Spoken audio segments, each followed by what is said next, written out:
আসসালামু আলাইকুম। তো আপনারা দেখতে পাচ্ছেন এখন মক্কা ওয়াচ টাওয়ার। এই মক্কা ওয়াচ টাওয়ার একদম মেঘের রাজ্যে হারিয়ে গেছে।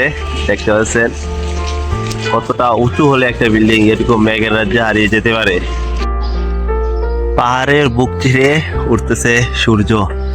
এই সকালবেলার যে একটা দৃশ্যটা চোখ দিয়ে দেখলে যে চোখের কতটা একটা প্রশান্তি, যে নাকি নিজ চোখে না দেখছে বুঝতে পারবে না। এখানে যে সরাসরি দেখছে ওই বুঝতে পারবে।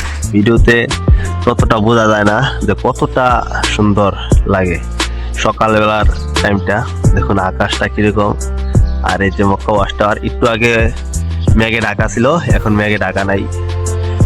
পুরোটাই যা যা লাগে দেখতে পুরোই অস্থির। এই যে দেখেন কতটা সুন্দর লাগতেছে।